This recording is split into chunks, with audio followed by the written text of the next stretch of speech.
In this video, I'm going to be showing y'all the best shooting center build in NBA 2K24. This build works perfect for 2s, 3s, and even the rec center. This build gets a 99 strength, so you get brick wall and Hall of Fame, so y'all are going to be setting amazing screens for your guards. We get rebound chaser on gold with the high vertical, so that way we can literally snag on our opponents no matter how tall they are. And one of my favorite parts about this build personally is the strength, but also we get an 83-point shot, so we can literally shoot from anywhere on the court. And the defense on this build is so amazing that y'all are going to be able to guard anywhere from a 7-3 center to a small guard or any type of ISO build. But I think that's enough of me talking about the build. We're going to go ahead and get right into this. All I ask that y'all do drop a like on the video and sub if you're new. And I'm going to go ahead and show you the greatest shooting center in this game. All right, y'all, let's go ahead and get into the build here. So for the position, we are going to go small forward. I know in past 2Ks, it's been a pretty common thing. You go power forward for poppers, but this year, it is way better to go small forward for the position. And then for the height, we're going to go 6'9". Then for the weight, we're going to bring this all the way to 247. So that way we do get our 99 strength, because we're going to bring the wingspan up to 7'4".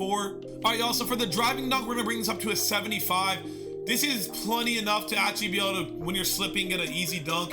And I'm also going to upgrade the standing dunk to a 45. That way we get some standing dunk animations. So that way when we do hit quick slips, you do not need any higher than this. We're not going for contact dunks on this build, or at least I am not. I did not make this build to get rare contacts and to dunk on people. I made this build to set screens, pop, shoot, and play amazing defense. And then obviously when I slip, I can dunk the ball still. I can still drive, and with my 99 strength, I can obviously still dunk. You are gonna get posterizer on bronze still, so you're gonna be fine with that. The 3-point shot, we go ahead and max this out to an 80.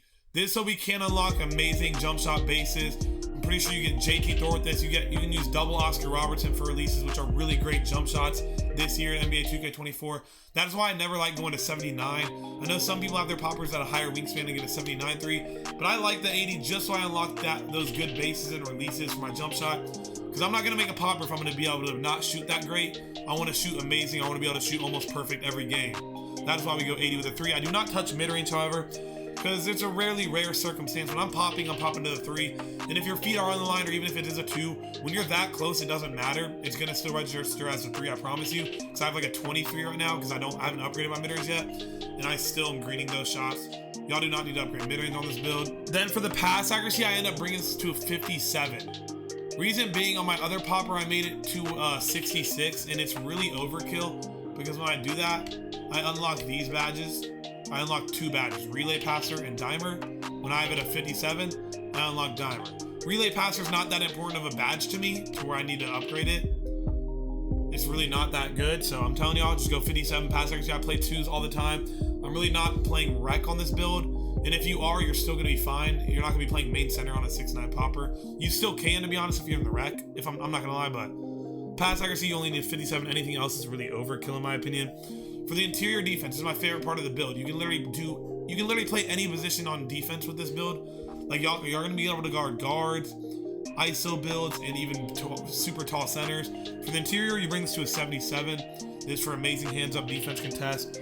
Perimeter, we bring this to an 87. This is what I really love about this build. Because I'm not gonna lie, when you're on a center and popper in other 2Ks, you haven't been able to guard small guards like that. We get ankle braces on silver. We're not gonna be getting broke or stunned as much.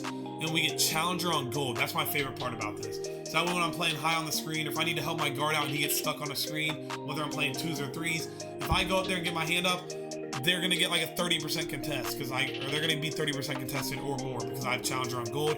You really don't even need to jump at people, and if you do, like if you really need to jump at people and you do, even if you're kind of far away, you're gonna get a little bit of contest, enough to make your defender miss.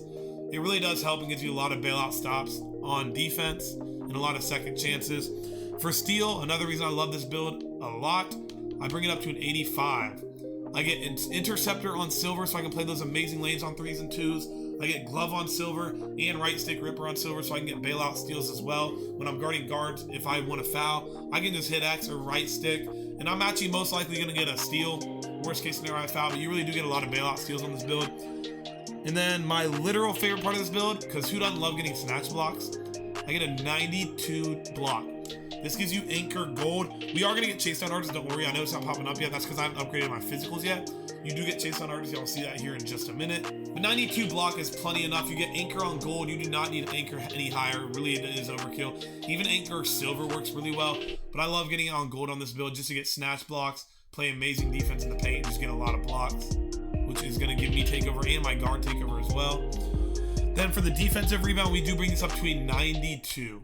That way we get rebound chaser on gold. You bring your offensive up to a 71. That way we can't get those offensive rebounds. Now let's get into the physical part. I do max out the speed, of course.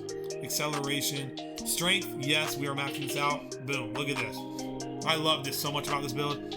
I get box out beast on gold, bulldozer on Hall of Fame.